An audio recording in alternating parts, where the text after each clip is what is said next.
Eso, grabar. Y bloquear el chat por si acaso para no desconcentrar. Entonces, yo particularmente, yo creo que lo comenté la clase pasada, yo estudié ingeniería comercial y hice el magíster en finanzas en la universidad, así que esta es mi alma mater.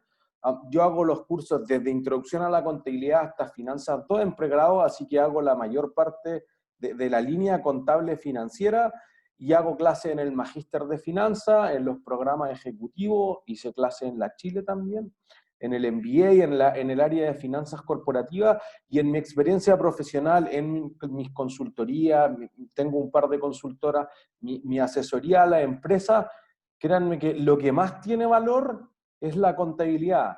Cuando yo fui a la universidad, mi profesor era un desastre, entonces fue como, qué lata dedicarse a esto no tiene ninguna aplicabilidad, y aquí estoy haciendo la clase, también por una necesidad, porque en algún momento cuando nosotros estábamos haciendo las clases más de cuarto año, de Finanza 1 y Finanza 2, decíamos, oye, pero los estudiantes no saben esto, no saben lo otro, y nos quejábamos harto con el coordinador del área, y dijo, bueno, entonces vengan a hacer las clases ustedes.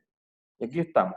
Y de ahí creo que el camino ha variado súper harto al que un ingeniero comercial necesita tomar decisiones con cierta información.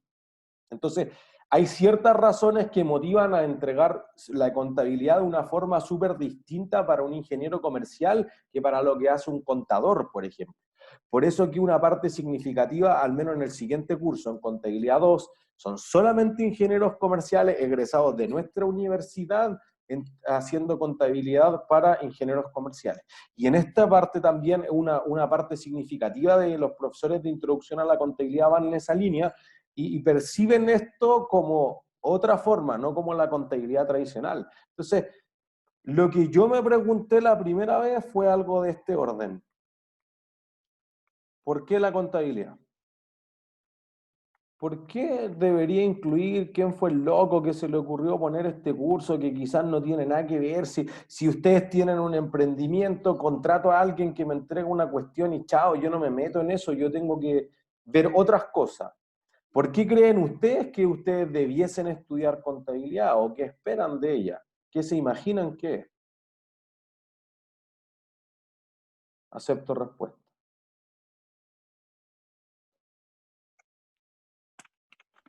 Para tampoco depender de otro al final, pues. Bueno, para no depender de otros. Como saber cómo se hace. Al fin y al cabo, aunque yo contrate a otro, no sé si realmente lo está haciendo como yo esperaba o como quiero. Perfecto. Entender el qué hay detrás. Eso es súper importante.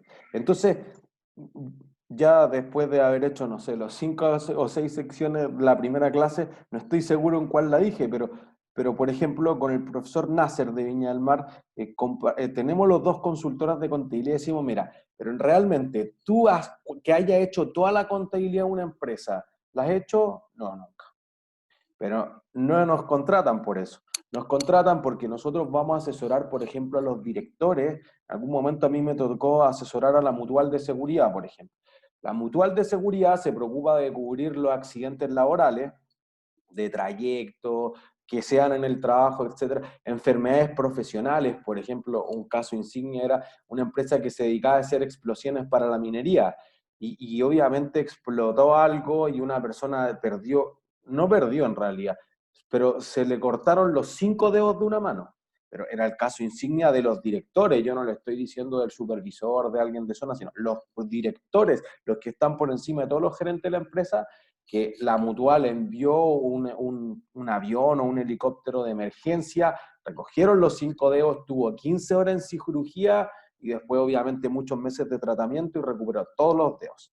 Ese tipo de accidentes laborales o de enfermedades profesionales cubre una mutualidad, sea la Mutual de Seguridad que yo asesoraba, sea la H, la Asociación Chilena de Seguridad, o el Instituto de Salud del Trabajador, el IST, puede ser distintas mutualidades. Entonces, por ejemplo, esos directores que tratan de velar en una institución sin fines de lucro, que tratan de velar por ciertos parámetros que son importantes para los afiliados o que están en la mutual, digamos los clientes por llamarlos de alguna forma, tienen otras expectativas. Entonces, para ellos quizás no es ganar plata, porque es una institución sin fines de lucro. Entonces, quizás una institución sin fines de lucro, como un museo, como una mutualidad, quizás como un hospital público. Por ejemplo, yo hacía clase en la Chile, nos tocaba ver harto la situación que es súper compleja del Hospital Clínico de la Universidad de Chile, que pierde mucha plata. Y entonces tú dices, quizás podríamos destinar eso a otro ítem de presupuesto de la universidad, investigación científica, crear nuevas salas, anda a saber tú, o también hay que justificar por qué deberían seguir aceptando esa pérdida de algunos años, 7.000 millones de pesos. Entonces, el entender cómo se llegó a eso parece súper importante en distintas instituciones, y particularmente porque uno cree que los gerentes generales, los directores, etcétera, van a ser expertos en esto, y vengo saliendo de una reunión con un concesionario automotriz importante, y con el área de contabilidad, pero el gerente de venta es buenísimo para las ventas, pero no tiene idea de lo que es un estado de resultados, de cómo se reconocen los ingresos, por qué si él vendió 20 millones, en realidad solo se reconocieron como ingresos 18, 17 o 16, por qué se le pagan gratificaciones o bonos por desempeño. Ese tipo de cosas, inclusive si un ingeniero comercial no preparara la contabilidad, debiese entenderla. Así que me parece que el punto 2 es súper importante para ver hacia dónde vamos en el fondo dentro del curso. ¿Qué otras cosas creen que les puede aportar la contabilidad? El no depender de otros también funciona bien. O sea, si alguien tiene un emprendimiento, es probable que al final del semestre sea capaz de llevar una contabilidad básica, no una cosa súper desarrollada, pero una contabilidad básica de buena forma, o al menos discutir de ciertos términos significativos con la persona que contrate para llevarle la contabilidad del emprendimiento con seguridad. ¿Qué otras razones creen que existen del por qué estudiar la contabilidad?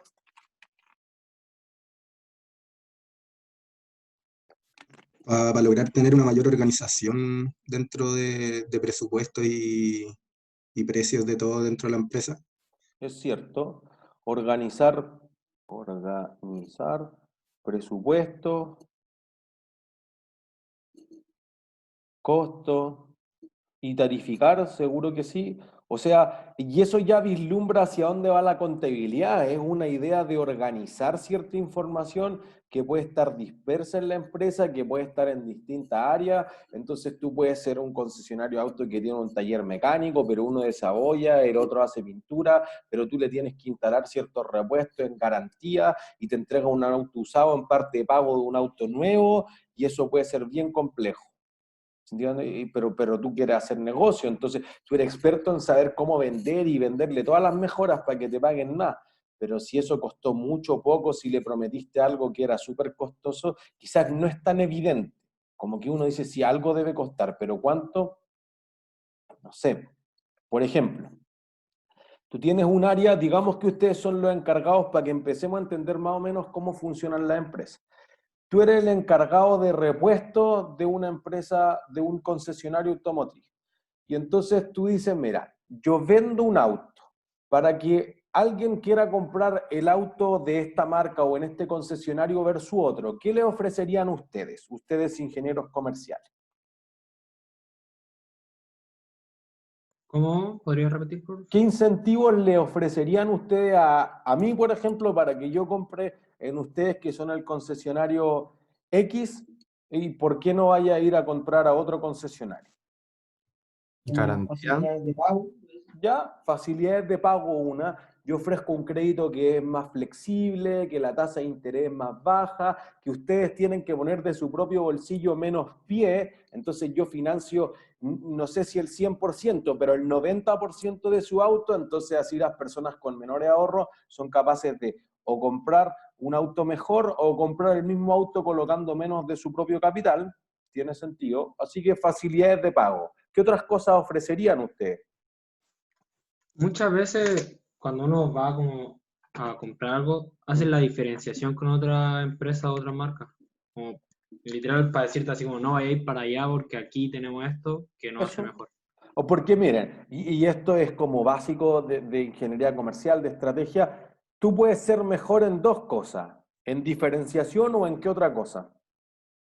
En calidad de servicio, Bueno, digamos que tu diferenciación puede En ser en la precio. calidad del servicio, en Sí. precio, en costo en el fondo. O tú eres más barato o tú eres mejor. ¿Se entiende? Obviamente después cuando vayan a estrategia y vayan los cursos en torno, etcétera, esto lo podemos depurar más. Pero en términos básicos, yo compro lo más barato o compro lo mejor. Listo. Y ojalá que lo mejor sea lo más barato, ya, pero es difícil encontrar eso, hay que dedicarse un poco más.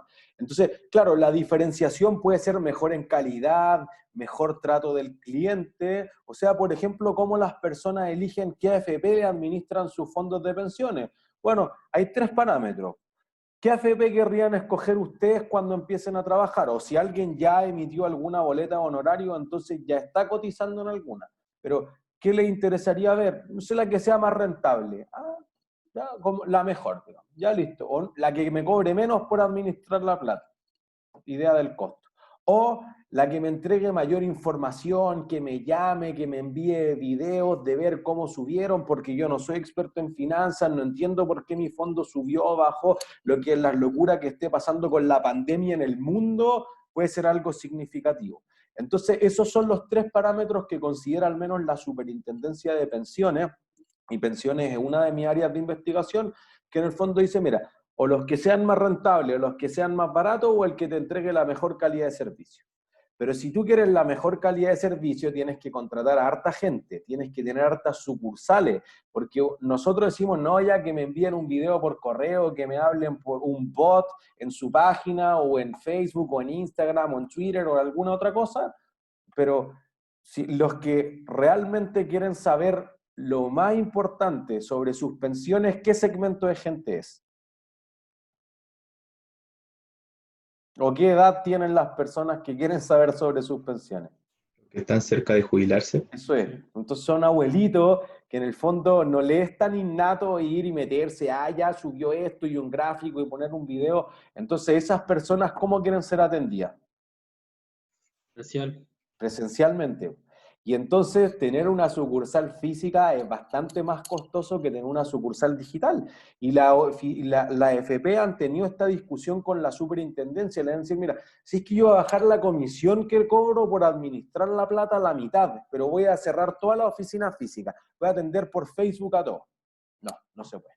Y ahí el superregulador dice, no, no es imposible, porque está bien, tú tienes un segmento, los nuevos cotizantes, los que empiezan a trabajar recién, que les sirve eso, pero no le sirve a los pensionados. Imposible. Entonces, se pueden bajar los costos de la empresa a cierto límite. Entonces, también cuando uno vende y tú vendes un auto, decíamos, mira, yo te doy mejores incentivos en términos de las facilidades de pago. Si no, ¿qué otra cosa te puedo ofrecer? Alguien hablaba de garantía. ¿En qué sentido garantía?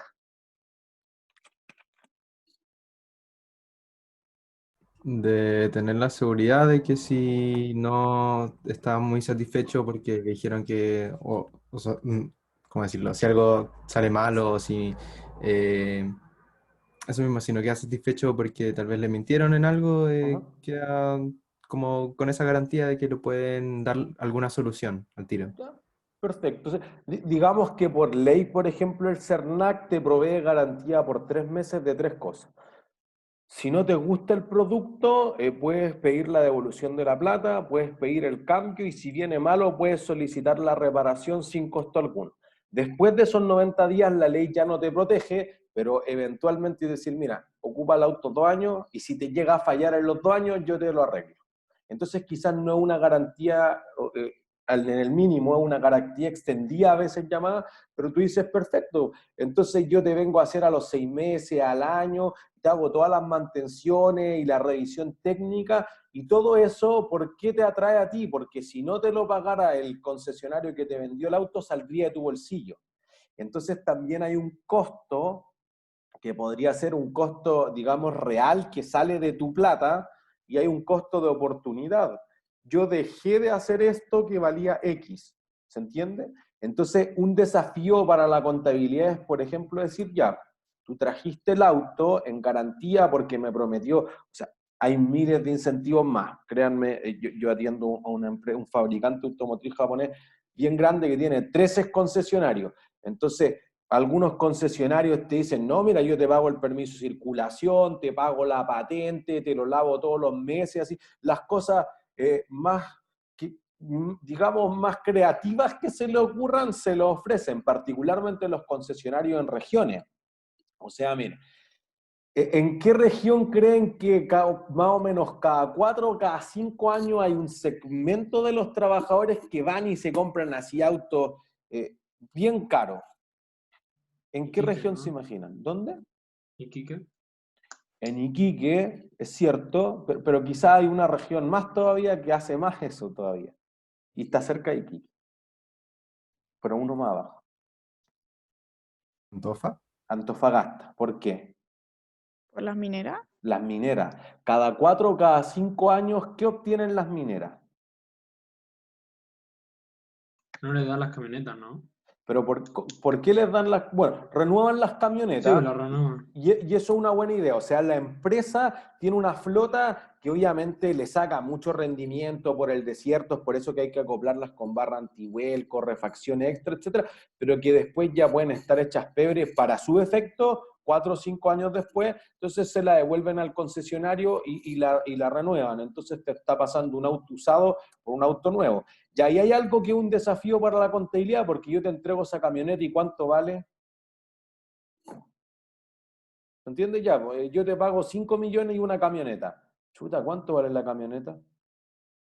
Es algo quizás de lo que queremos ir avanzando en este curso, es decir, bueno, en esas condiciones voy a ver cuánto se podría vender o cuánto me costaría comprar otra igual. Y ya no es lo mismo. ¿Se entiende? Hay una cosa que es como un precio de venta y hay una cosa que es un costo de adquisición, que podrían ser lo mismo, pero podrían no ser lo mismo. Quizás para ti tiene un valor sentimental. No, es que este auto lo heredé de mi abuelito, vale mucho para mí. Sí, pero el auto es una basura. Ah, entonces vale poco en términos de mercado. Son distintas percepciones que uno podría incorporar a la contabilidad como sistema de información. Entonces, vean la contabilidad más que esta cosa que suena súper dura, que suena como inútil para un ingeniero comercial, un sistema de información que te permite hacer ciertas cosas. Porque... Y si volvemos a la automotriz, tú dices, mira, tengo este incentivo de que me entregan un auto, no sé cómo. O alguien trae un año después para hacerle el mantenimiento. ¿Qué habrá que cambiarle al auto?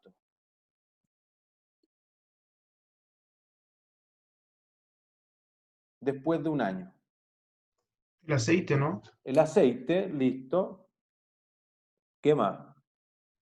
Las ruedas, los frenos, muchas cosas, en verdad. Así es que, o sea, Las pastillas de freno. Quizás las ruedas, yo diría que pueden durar un poco más de un año, pero eventualmente hay que hacerle algún ajuste a los neumáticos, digamos, una serie de al menos repuestos que hay que instalar. Entonces, para hacerlo simple nomás, pensemos en que le cambio el aceite y las pastillas de freno, pero podrían ser otras cosas, las culatas, el filtro del aceite, cambiarle, no sé, el agua del sapito, del radiador, etcétera. Bueno, eso tú tienes una bodega que tiene repuestos, listo.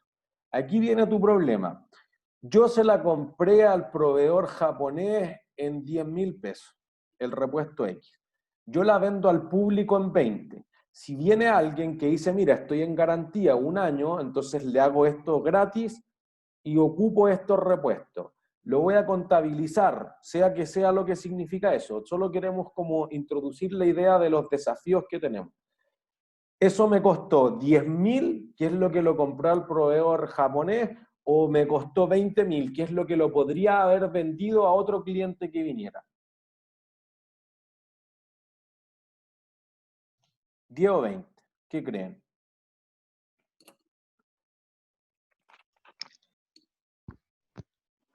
Yo, ¿10? ¿10? yo digo que Pudieron Diego, ganar 20. pero esos 10 restantes se los cobró cuando le vendió el auto, ¿no? Por ahí va.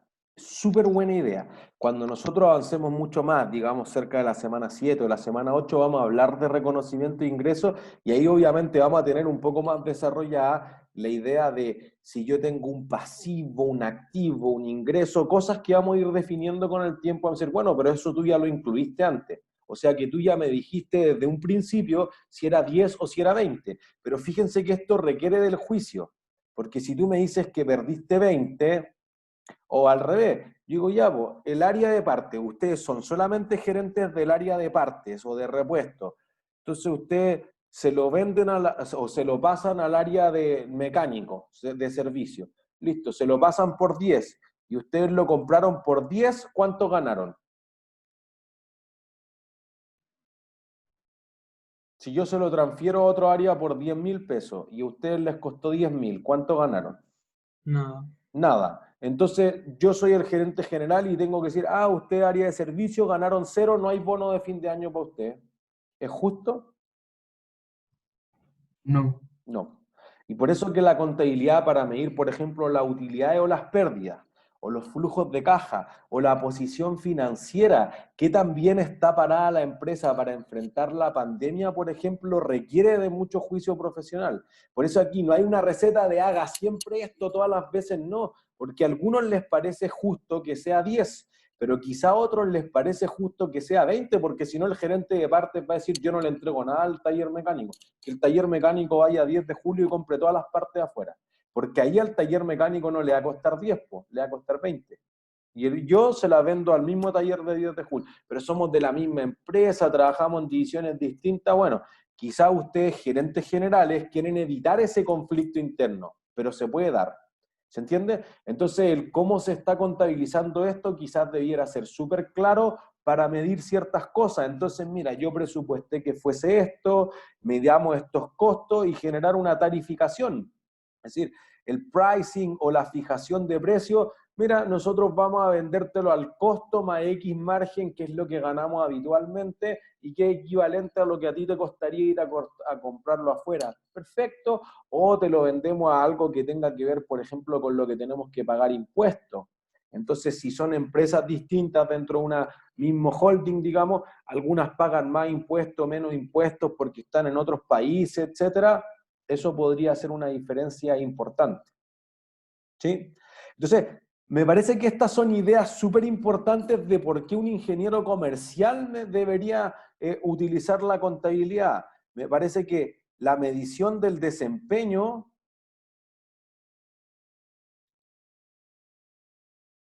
es importante, porque miren, por ejemplo, ¿qué será súper importante para el área comercial?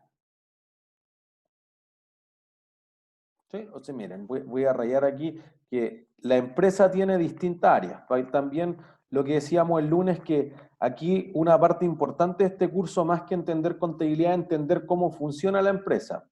La empresa tendrá un área comercial, tendrá un área de postventa, por ejemplo. Tendrá un área seguro de contabilidad y asociémosla a un área distinta que, por ejemplo, finanza. Tendrá un área de logística, cómo funcionan las bodegas, cómo va la distribución, etcétera. Tendrá qué tipo de otras áreas también.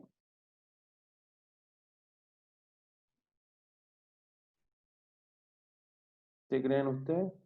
Recursos humanos. Recursos humanos, bien.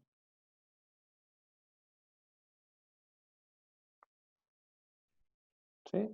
Hoy en día es súper importante de inteligencia de negocios. Que más aún, y veíamos hace un par de días con mi ayudante que le estaba recomendando a Rodrigo unos electivos súper buenos respecto a Big Data. O sea, las mayores empresas del mundo donde está su activo, en lo que le genera la mayor parte de la plata, está en los datos. Entonces Amazon tiene todo traqueado de qué te metiste, qué viste y te señala la publicidad y así no pierdo tiempo. Y lo mismo YouTube y Facebook y Instagram, etcétera. Entonces hay una inteligencia que tú dices, mira, el comportamiento de compra del consumidor las últimas 10.000 veces que abrió el explorador de Internet es esto. Entonces nunca busca autos, sino que busca yates, busca helicópteros, no le sugiramos más autos, sugirámosle otras cosas. ¿Se entiende? Entonces, tu empresa está en distintas áreas y quizás le interesa ver información que es distinta. Vayamos con una solamente para hacer el punto, el área comercial. ¿Qué es lo que más le interesará ver al área comercial? Las Vender. ventas. Las ventas. ¿Se entiende? Entonces, mire, en tiempos de crisis, justamente ahora, las ventas. ¿Qué debo hacer para vender más? Ampliar como el campo de venta al final. Por ejemplo, yo creo que muchas empresas ahora se abrieron como a esto más de internet. ¿Ya? Puedo vender por internet, pero Aju- aju- ajustar los precios o las posibilidades, las oportunidades que te da. bajar los precios. Poner oferta, descuento. O poner ofertas, promociones. O por ejemplo, lo que han hecho muchas aplicaciones de delivery, llega un volumen y eso, el despacho es cero. ¿Se entiende? Entonces, marcas que tienen multiproducto, por ejemplo, en el Jumbo, Unilever o Procter & Gamble, que tienen 400, 500 productos, o sea, que 2 o 3 pasillos completos del supermercado son tuyos, ya, si tú compras Gillette, champú, Head and Shoulders, etcétera, todo esto de Procter & Gamble y llega al menos a 30.000 pesos, el despacho es gratis. Ah, ya, pues entonces quizás tú dices, oye, yo compro 25, si me va a ahorrar 3 o 4 lucas de delivery, mejor compro 30 nomás y acumulo champú para 2 o 3 meses y listo. Y después hago la compra del mes, por ejemplo. ¿Se entiende? Si tú vendes autos, que obviamente el precio de un auto es notablemente distinto a lo que uno gasta regularmente en el supermercado, para vender más autos, ¿qué deberías ofrecer?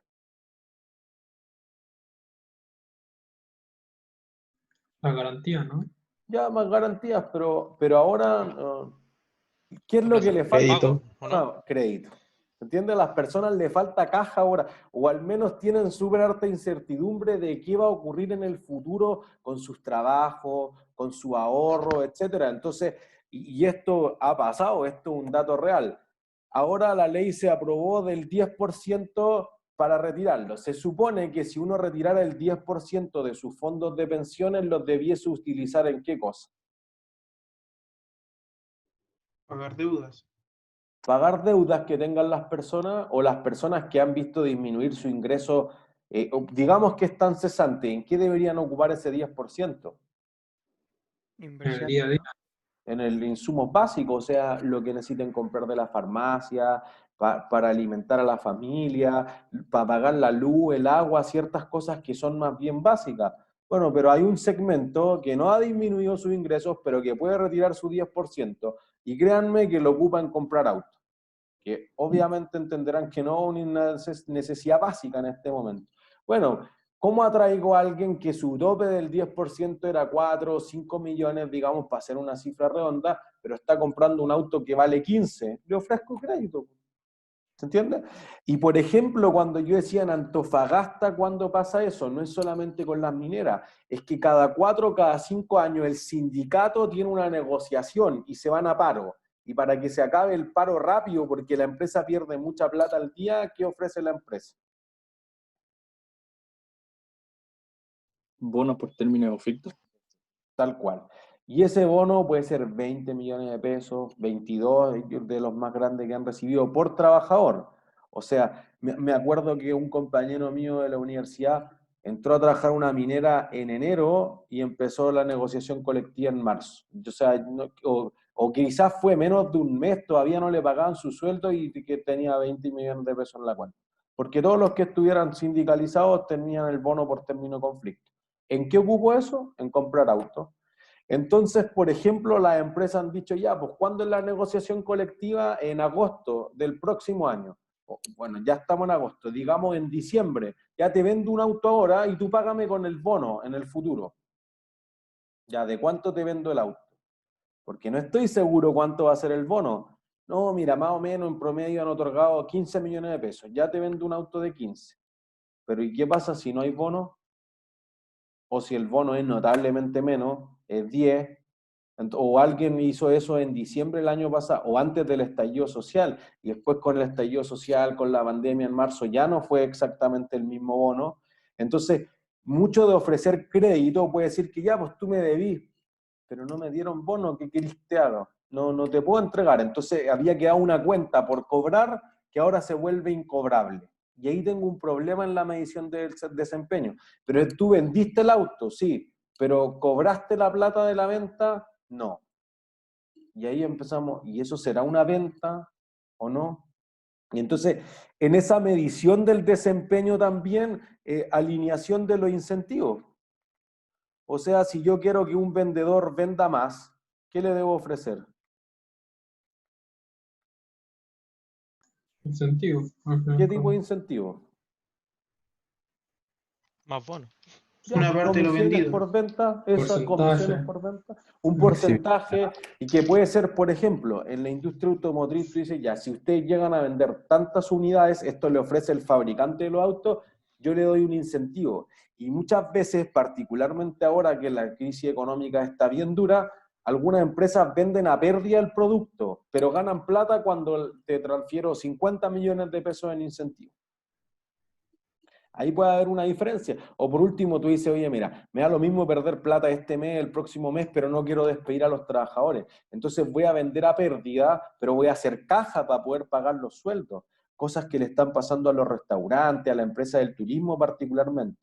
¿Se entiende? Entonces, todas estas, digamos, ideas u objetivos necesitan de la contabilidad porque necesitan saber si tú vendiste 10, 100, 1000 millones y si de esos 1000 millones a ti te costó 10, 100 mil, ganaste plata, no ganaste plata, cuánto se te fue en sueldo, o quizás tú quieres ordenar la información de otra forma. Tú quieres ser la universidad que tiene contabilidad, que la vamos a revisar la próxima semana. Solo decir, mira, quizás tú quieres decir, esta es toda la universidad, pero quizás no quieres ver eso. Quizás a ustedes, ¿qué les gustaría ver dentro de la universidad? ¿Algo en específico que querrían saber de la información financiera, digamos, de la universidad?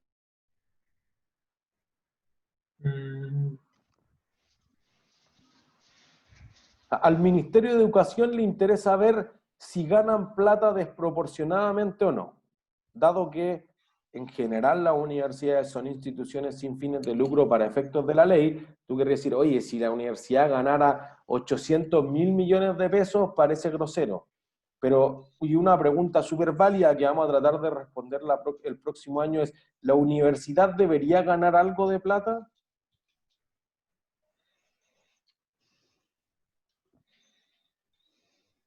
¿Qué creen ustedes?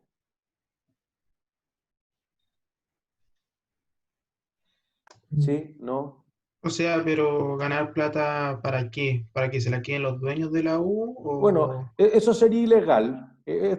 Cuando nosotros definamos que una sociedad con fines de lucro, sin fines de lucro, sociedad anónima, lo vamos a explicar más. Pero pensemos en principio que no es para eso.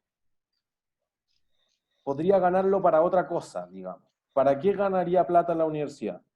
Para reinvertirlo en la misma universidad. Eso es. Entonces, para comprar más libros en la biblioteca, para mejorar la infraestructura, para volver a pintar, quizás no es para mejorar, es para mantener. Hay ciertos gastos del tipo de mantenimiento que yo tengo, se van echando cosas, se quiebran vidrios, se van depreciando todos los muebles, hay que cada cierto tiempo renovar los laboratorios de computación, quizás expandirse a otra área. Entonces, por ejemplo, diseño, que es la última carrera que nosotros agregamos, después generar laboratorios, quizá aumentar el programa de becas, algo que se ha hecho en estos tiempos. Entonces, todo ese tipo de cosas requiere decir, ya, pero ¿cuánta plata nos sobra? ¿Realmente cuánto podemos disponer sin arriesgar, por ejemplo, que en el muy largo plazo nosotros construyamos el edificio F, o el G, o el H, que es lo que está en los planos del arquitecto al menos? Que nosotros podamos, por ejemplo, poner el doble de flota de buses para asistir a la universidad, dado que tiene que haber un distanciamiento social, o el triple de los buses. Bueno, ¿cuánto le va a costar eso a la universidad? ¿Tenemos dinero suficiente para eso? ¿Tendríamos que pedir un préstamo COVID, por ejemplo, para cubrir esos costos? ¿Por cuánto tiempo? ¿Cuáles son nuestros presupuestos y qué deberíamos recuperar? Quizás podemos hacer esa inversión ahora, pero a futuro tenemos que subir el arancel o podemos ahorrar en otros costos. Quizás nosotros podemos internalizar o externalizar ciertas actividades de la organización para entender que, por ejemplo, eso nos permita ahorrar ciertos gastos. Entonces, quizás si nosotros compramos los buses y contratamos a los trabajadores, eso es más barato a que nosotros contratemos una empresa externa. Lo mismo con la gente de servicios básicos, del aseo, de la seguridad, por ejemplo. ¿Se entiende? Entonces, ese tipo de cosas provienen de la contabilidad. La contabilidad nos va a entregar unos reportes financieros, por ejemplo, el estado de resultados, que te va a mostrar si gana o pierde. ¿Sí? También te va a mostrar un estado de situación financiera, a ver cómo está la empresa ahora. ¿Tiene plata suficiente para cubrir las deudas que tenga, los pagos a proveedores, las remuneraciones que no le ha podido dar a los trabajadores? ¿Cómo están sus activos, las mesas, las sillas, los proyectores, los computadores, los edificios, los terrenos, etcétera? Los activos intangibles, las licencias que tenga, las patentes que hayan desarrollado, por ejemplo, los laboratorios de ingeniería o los de diseños que han hecho cosas súper importantes en términos de las mascarillas, del alcohol gel, etcétera. Puedo encontrar un valor alternativo, por ejemplo, CCU, no sé si ustedes leyeron la noticia, pero vende una cerveza bien mala, sin alcohol. ¿Qué hace cuando hace la cerveza normal con alcohol? Le quita el alcohol a la sin alcohol, por eso a veces es más cara que la con alcohol, tiene que sufrir un proceso adicional. ¿Qué hago en estos tiempos con el alcohol que le quito a la cerveza sin alcohol? Se vende por separado. Ya, pero ¿para producir qué cosa? Alcohol gel. Alcohol gel. Entonces, ¿lo vendo o lo regalo el alcohol gel? Lo vendo ¿Por qué? para obtener mayores de ganancias. Ahora, en el corto plazo, pero después van a decir, oye, Cervecería Chile, la competencia nos regaló el alcohol gel, y CCU no. O esta empresa donó más a la Teletón o no. Entonces, quizás regalarlo y convertirlo Bueno, en una ahí se podría donación. hacer una especie de marketing. O sea, por eso que nosotros estamos pensando en decisiones financieras, que pueden haber otras cosas altruistas, que si alguien después va al Magíster de Economías Públicas, por ejemplo, a hacer evaluación social de proyectos, que podrían haber otras cosas, es cierto, pero si estamos pensando solo en el negocio, en ganar plata, quizás, claro, lo vendo ahora y gano, pero después nadie va a tomar Cristal, y todos van a tomar Becker, por ejemplo, porque los otros sí regalaron alcohol gel. Entonces, si tú tienes como una lista de consumidores normalmente y tú le envías un alcohol gel a la casa, chuta, eso crea fidelización del cliente, que puede ser uno de los activos más importantes que tenga la empresa, los recursos que le vayan a generar plata a futuro. ¿Se entiende? Tiene unos beneficios tributarios importantes hacer las donaciones. Entonces, por eso que las empresas van y donan a la Teletón, eso lo pueden ahorrar impuestos. Entonces, de los recursos que tenían disponibles para pagar impuestos, ya una parte del Estado le dice, no, eso quédatelo porque tú donaste tales cosas en el terremoto, en la Teletón, no sé, en distintas instancias, a estos eventos deportivos, a estos eventos educacionales, etcétera. Hay 6 hipótesis que te da la ley para por qué donaste eso, y entonces ahórrate plata. Bueno, entonces indirectamente el fisco, el gobierno, el Estado, como quieran verlo, se está poniendo con la plata, porque la empresa no dona por el fin 100% altruista. Es probable que muchas empresas tengan ese fin también, no pensemos que la empresa es siempre puros fines de lucro y ganar plata, sino que las empresas ve, la economía colaborativa va en ese sentido. O sea, yo tengo un cliente, una empresa importante que sale en el diario a cada rato y de hecho lo comentaba con otro cliente y decía, pero esa empresa debe ganar plata a manos llenas si aparece en el diario a cada rato que están haciendo esto.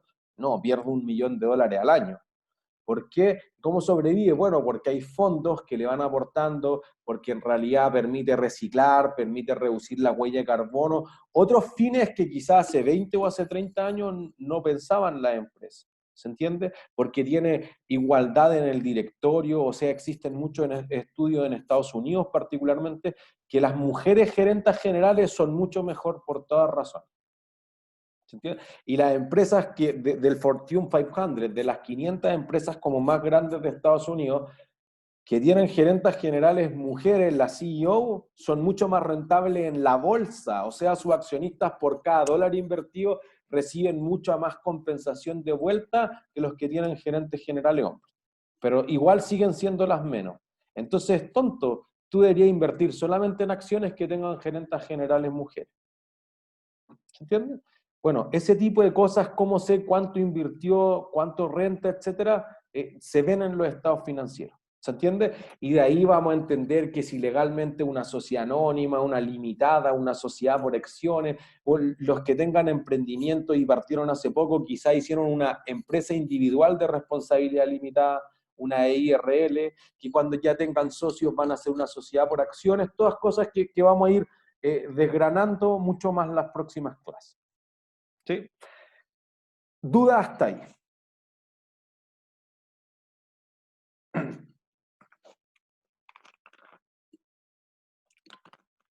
¿No? Todos claros.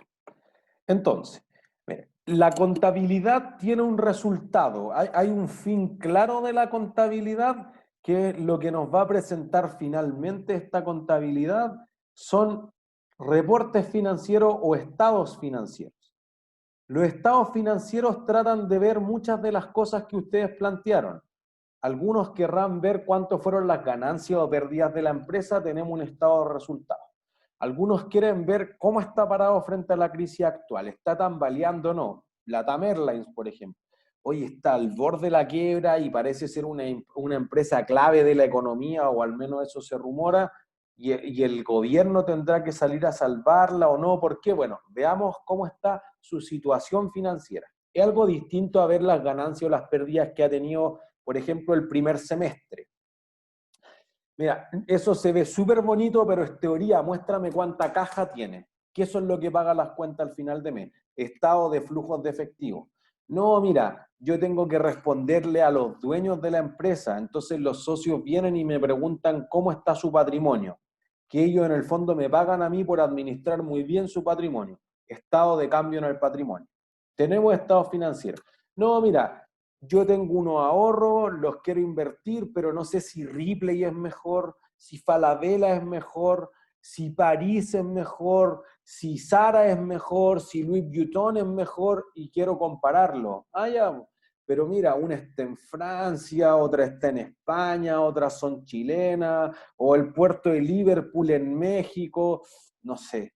Ah, ya, entonces mira, esto debiera hablar un idioma, y todas estas políticas que nosotros vamos a ir desarrollando o estos juicios de los gerentes deben estar depositados en alguna parte del resultado de la contabilidad, que son los estados financieros.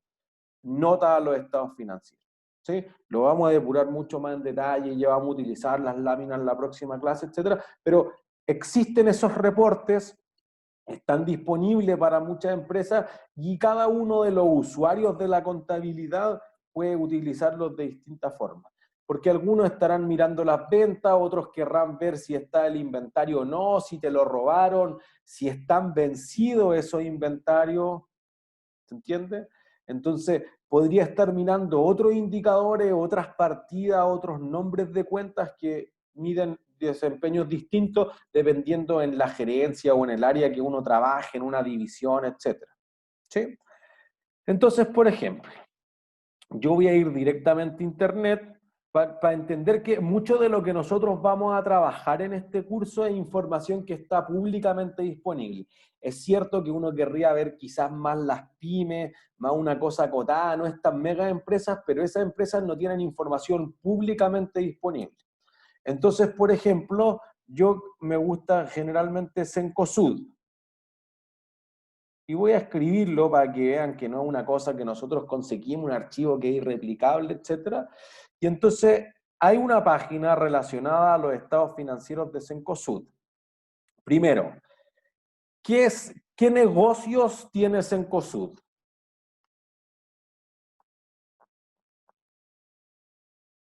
Cuando hablamos de Cencosud, ¿alguien sabe de qué estamos hablando? Y por eso lo hice con verde. Como el Jumbo, El Jumbo, El Easy. Santa Isabel, Isabela, el Easy, el Johnson, creo que también. Santa París. Isabel. Los malls, el Costanera, los portales. París, creo, ¿no? Wait, saben demasiado. Santa Isabel, Johnson, los mall, seguro que sí. O sea, voy a poner el Costanera, por ejemplo. Voy a poner el Alto Las Condes. Bueno, Costanera Center por si acaso, no Paseo Costanera. Alto Las Condes con seguridad. Todos los portales.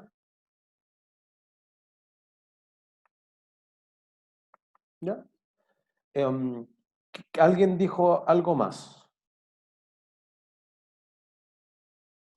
El París. París. Perfecto. Y podrían haber otros, pero como al menos entendemos que Cencosud agrupa varios negocios que son distintos, porque el Jumbo y el Santa Isabel se dedican a vender nomás. Listo, entonces sus resultados dependen mucho de algo que la gente va a consumir regularmente. Pero, por ejemplo, Johnson y París quizás venden algo que no se consume regularmente. Y además, por ejemplo, fíjense, el Jumbo es un supermercado más bien de destino. O sea, da lo mismo donde ponga el Jumbo, la gente va a llegar hasta ahí. El Santa Isabel no es tanto un supermercado de destino, más bien es un supermercado al paso. Entonces, quizá el Jumbo compite con ¿qué otro supermercado? El líder. El líder. ¿Qué tipo de líder? Como los grandes, como los de Walmart, no los Express. Ya. Entonces, el Hiper Santa líder. Isabel, eso, hiper líder o mega líder, bueno, los grandes, digamos, ¿se entiende? O sea, pensemos que aquí la sala de venta es de 10.000 metros cuadrados. En cambio, el Santa Isabel, ¿con qué competirá? ¿El Unimark? Ya como que el Unimark queda entre medio. Hagamos solamente contra el líder, contra el Express de líder. Creo que en español es con Express de líder. ¿Sí? Pero el que la lleva sí o sí al paso es que es supermercado. Y que ese sí es del Unimark, pero no se llama Unimark. ¿Cuál es el que la debe llevar en este segmento al paso? Yo pongo la primera letra. El OK Market El o OK el Market. 8. El Oxxo.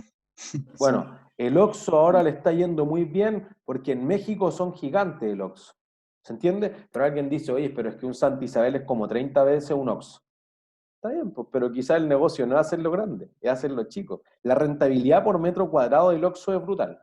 Y de lo que hay Market también, que es del Unimark, pero que es un segmento mucho más rentable. Claro, pero cada OK Market venderá invento, 200 millones de pesos al mes. Cada Unimark vende 500.000 millones de pesos al mes. O sea, no sé, inventé la cifra, pero el volumen de ventas no es totalmente comparable. Entonces, claro, tengo un negocio que es más chico, pero que es más rentable por cada peso vendido, por ejemplo, que va en la línea de que uno quisiera evaluar la situación financiera. ¿Sí? Entonces, ya tenemos más o menos claro, o al menos tenemos la intuición de qué segmentos de negocio uno está viendo. Entonces, ya, saben que pueden llegar directamente de Google. Si no, yo voy a ir a cencosud.com y va a mostrar que uno podría acceder a toda esta información financiera. Y la gracia es que, y vamos a hablar después de las normas internacionales y todo, que lo que ustedes necesitaran debería estar disponible. Si no, ustedes no pueden tomar buenas decisiones de negocio. Entonces, si se fijan acá arriba, ustedes van a tener, azul quizás no se va a ver, pero acá dice inversionista, o en algunas empresas, si ustedes buscan otras, no sé, Falabella, etcétera, le va a aparecer Investor Relations. ¿Ya? Relación con los inversionistas es donde va a estar esta información. Entonces yo voy a hacer clic ahí. ¿Sí? Si alguien se pierde o le queda alguna duda, ustedes me detienen. Entonces, si voy a la parte de inversionista, toda la información que necesitan los inversionistas. Fíjense cuáles son nuestros trabajadores. Responsabilidad social empresarial y sostenibilidad, algo que es súper importante para las empresas. Yo diría que los últimos 5 o 10 años ha tomado una importancia súper alta, en especial en Estados Unidos, las empresas que son socialmente responsables. Entonces, nosotros que podríamos ver unidades de negocio, etcétera, pero nosotros queremos ir a la parte de los inversionistas, nos vamos a ir solamente a los números. Entonces, dame la información financiera de la empresa. ¿Sí? Entonces, te dice allá, usted quiere ver los reportes trimestrales. Ya, voy a ir al anual porque tiene algunas ventajas. ¿Sí? Entonces voy a decir, mira, dame los estados financieros a diciembre. Y entonces, ¿por qué debería creerle a estos estados financieros, por ejemplo? ¿Cómo sé que son ciertos?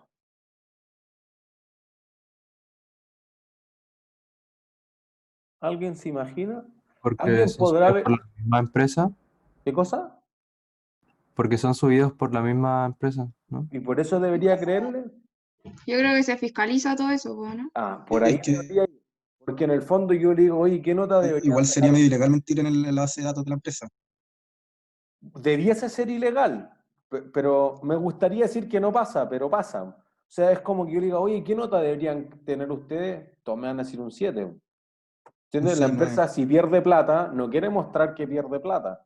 O al revés, tributariamente la empresa quiere mostrar que pierde plata porque no quiere pagar impuestos, pero podría estar ganando. ¿Se entiende? Entonces, ya para creerle a la información que te está presentando, que te muestran ellos, y porque además depende de muchos juicios, entonces la empresa podría haber puesto cualquier cosa a lo que se le haya ocurrido a ellos. Entonces, miren, cuando uno va a los estados financieros hay una responsabilidad. Entonces se dice, mira, auditor independiente, alguien que no depende de la empresa, que realizó una auditoría, fue, y por ejemplo, obviamente, imagínense, todos los locales que tiene el Jumbo, todos los tipos de inventarios distintos, todas las bodegas, todas las cajas registradoras, quizá eso es algo que toma más de un año, y si yo quiero ver al menos la información anualmente, inclusive trimestral, ustedes vieron, me es imposible ir y contar dedo a mano, aunque ponga un ejército, no es posible hacer eso, ¿ya? Entonces, hacen ciertas cosas que te permiten, que hay muestros estadísticos que te permiten decir algo de este estilo. Por eso que te explica cuál es la responsabilidad, comprende efectuar ciertos procedimientos, que hay evidencia, que en el fondo tú me dices, mira, aquí tenemos 300 kilos de palta, ya yo veo que más o menos eso tendría que tener el volumen de una sala completa, y hay ese volumen ya, quizá entre medio del cerro no hay nada, pero más o menos nosotros vimos y parece ser, y conté que habían 20 bodegas, entonces hay 6 toneladas de palta. ¿Entiendes? Entonces, ¿pero qué te dicen? En nuestra opinión, estos estados financieros consolidados, eso quiere decir que junto a los de París, con los de Johnson, con los de Easy, con los de Jumbo, con los de Santa Isabel y con cualquier otro negocio, presentan razonablemente en todo su aspecto importante, ¿no? Si tiene más confort o más champú o no, cosas chicas, no, pero que estén los edificios, los automóviles, los que sean valores significativos, la situación financiera, es decir, cómo está parado ahora, y de todas sus empresas subsidiarias, los resultados de sus operaciones, o sea, si ganó o perdió plata, y los flujos de caja, es decir, si logró cobrar o si pagó a la otra empresa, que se ajustan con la IFRS, las International Financial Reporting Standards, o sea, que esto es lo mismo que haría un supermercado en Inglaterra, en Australia, en Nueva Zelanda, en Colombia o en Sudáfrica.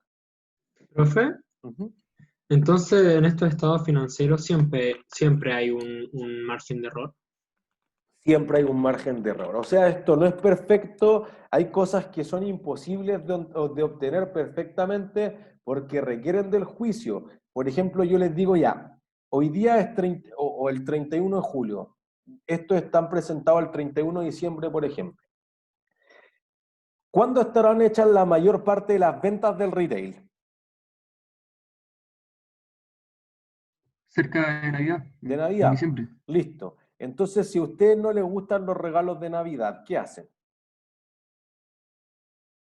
Lo cambiamos. Los cambian. Listo. ¿Cuándo los cambian?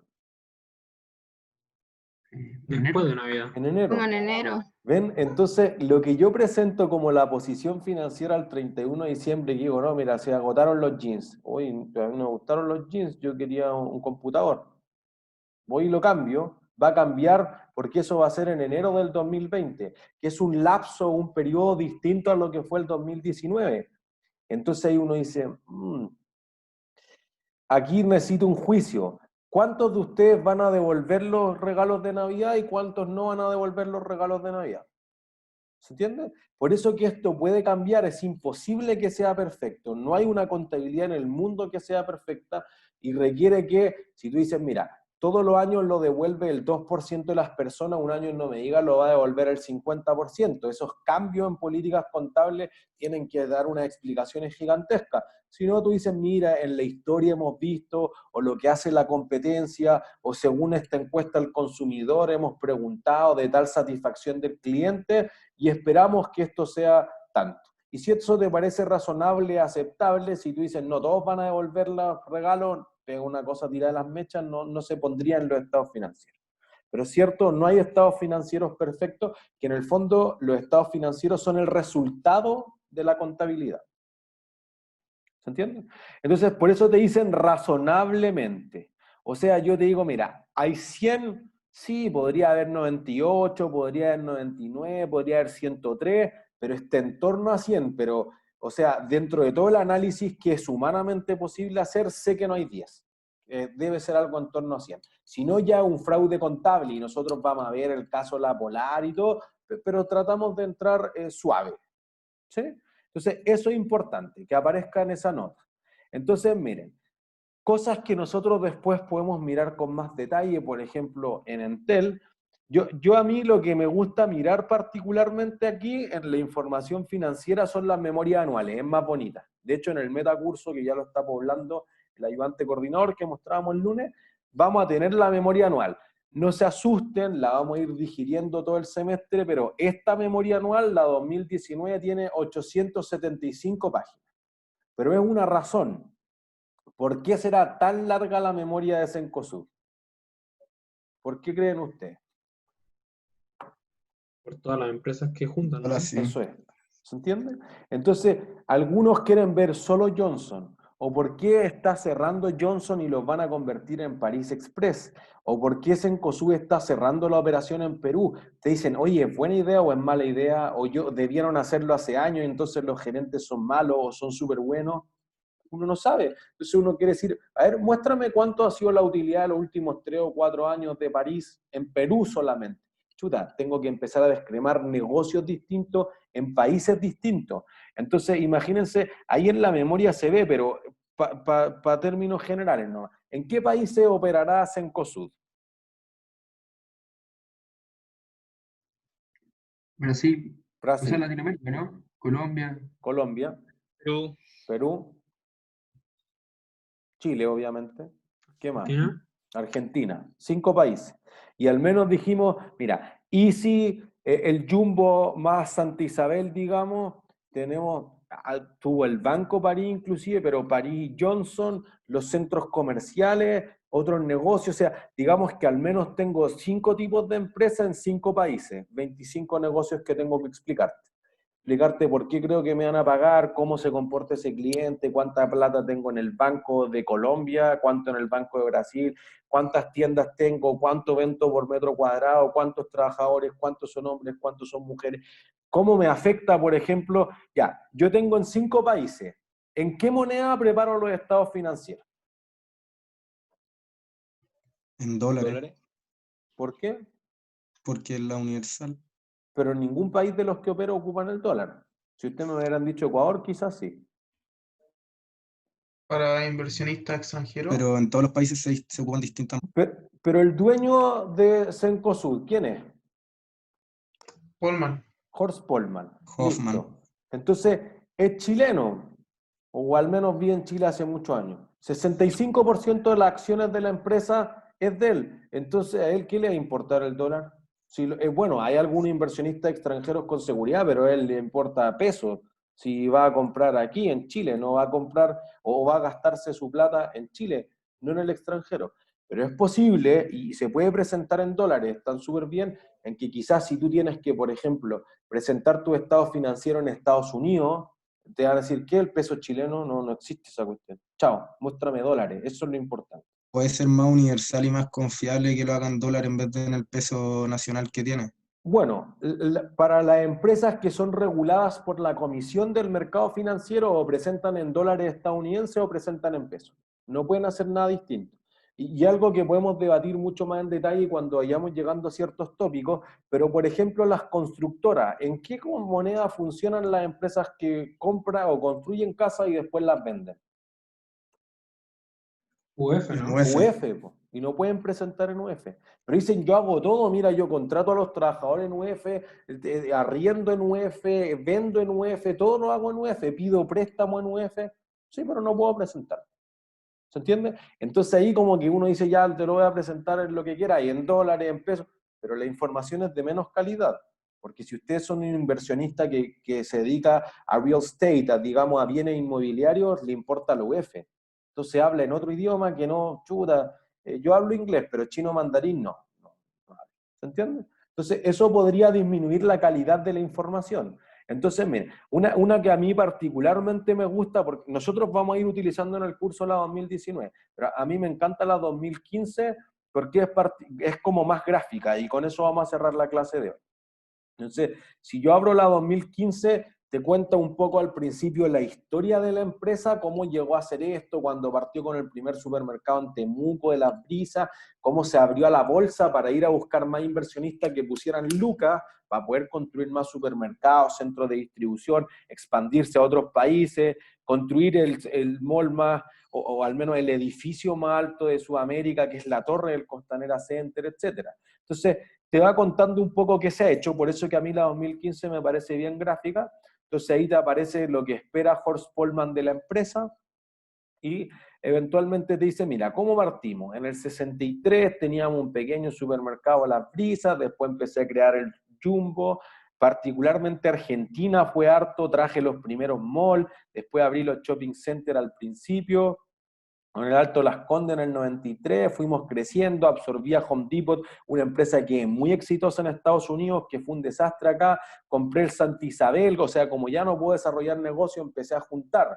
Compré Eurofashion, compré G. Barbosa en Brasil, después Wong en Perú, después me fui a Brasil, que es un mercado gigantesco, me abría la bolsa de Nueva York, el New York Stock Exchange, eso significa NYSE, porque necesitaba mucha plata para seguir comprando empresas, construir el Costanera Center, después de 15 años de haber estado entre construcción, terreno, etcétera. Fui a buscar más plata a la bolsa de Nueva York porque el crecimiento era muy grande. Fui a Colombia y primero, compré toda la operación de Carrefour en Colombia, una empresa supermercadista gigantesca en Francia, uno de los supermercados más grandes del mundo, y le cambié el nombre a Metro, ¿entiendes?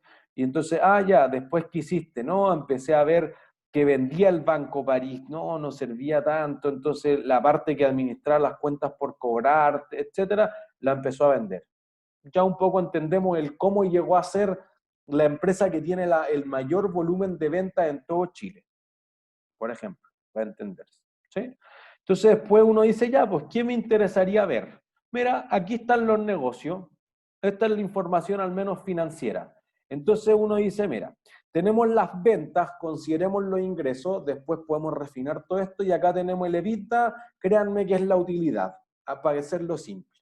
¿Cuál es el mejor negocio o el segmento de negocios de Cencosud? Los supermercados. Los supermercados. ¿Por qué razón? Da más Tienen utilidad. más porcentaje. Ya, o son los que más venden. Listo. Pero además son los que aportan el mayor porcentaje total de la utilidad. Pero fíjense, te generan 3/4 de todas las ventas, pero solamente te generan la mitad de las utilidades. Entonces, si quizás lo tratamos de hacer proporcional, ¿cuál es el mejor segmento de negocio? Centros comerciales. Los Centros comerciales. Te aportan súper pocos ingresos porque no es un negocio de volumen. Toda la gente va a comprar al Jumbo, al Santa Isabel, etcétera, pero quizá el arriendo que cobro en un centro comercial es distinto. Entonces ya tengo fuentes de ingresos distintas también, que es el arriendo, el ingreso por arriendo o el ingreso por ventas. Porque yo te arriendo, no te entrego ningún producto, te dejo utilizar una instalación. No es lo mismo entregarte una manzana o un plátano. ¿Se entiende? Y ahí uno ve que otros segmentos de negocio, el ICI, por ejemplo, mejoramiento del hogar, te genera el 13% de los ingresos, el 15% de las utilidades. O aquí, el tiendas por departamento, Johnson y París, te genera 9,6% de los ingresos, pero solo el 6,6% de las utilidades. Y por el contrario, si veo aquí el verdecito, que es servicios financieros, te genera el 1,5% de los ingresos, pero el 6% de las utilidades. Bueno, eso es lógico, porque si tú vas y te compras un televisor, un refrigerador, una lavadora en París, por ejemplo, ¿cómo lo compras? Con la tarjeta París. Con la tarjeta. ¿Y qué gana la tarjeta? ¿Qué te cobra la tarjeta? Como los intereses y Intereses. como mantener la tarjeta.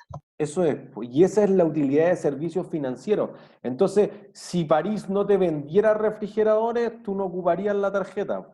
Entonces, fíjense que también hay una relación de los negocios que requiere decir, oye, ya, nosotros nos vemos un poco peores porque tenemos menos utilidades, pero es porque una parte de tus utilidades se genera dado que yo vendo refrigeradores. Entonces, yo tengo que pagar el arriendo, los vendedores, etcétera. Tú solamente les prestaste la plata y te ganaste eso.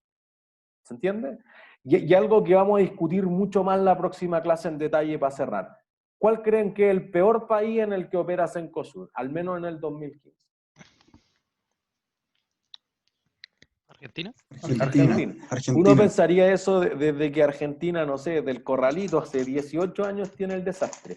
Pero fíjense, aquí está en plata y después podemos hacer más cálculos porcentuales, etc. Aquí está por país.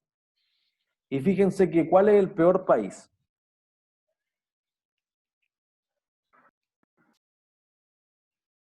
Brasil. Brasil. Y además fíjense que vendo más, por ejemplo, casi el doble que Perú o Colombia, pero te genero las peores utilidades del grupo. En ninguno pierdo, entonces no nos atreveríamos a decir que es malo. Pero Argentina es un país que te genera importantes utilidades, medido en pesos chilenos. Ahí dice CLP, eso significa Chilean peso. ¿Sí? Entonces quizás no es tan obvio como uno hubiese pensado inicialmente. Y eso lo vamos a estar digiriendo durante el semestre de cómo llegamos a esto, cómo mido la utilidad, los ingresos, qué es un estado de resultado, un estado de situación. Todo eso lo vamos a digerir con mucho más detalle durante todo el curso. ¿Sí? Ha sido todo por hoy. Que estén muy bien. Gracias por quedarse estos minutos adicionales. Chao, chao, que estén bien. Profe, me perdí un poco cuando estaba hablando de las medidas. Al final, como que va a depender de los inversionistas, de la empresa en que esté hecho el estado financiero. ¿En qué ¿Cómo a moneda? quién se dirige? ¿Sí? Sí. O sea, lo vamos a repasar en la próxima clase, pero los estados financieros están preparados para los que pusieron plata. El banco y los dueños de la empresa. Entonces, lo que quieran esos dos, en esa moneda se presenta.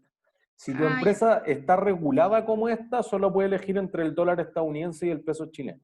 Pero podría ser, no sé, Sara presenta en euros. ¿Se entiende? Sí, profe, muchas gracias. ¿No hay de qué? ¿Qué significa EBITDA?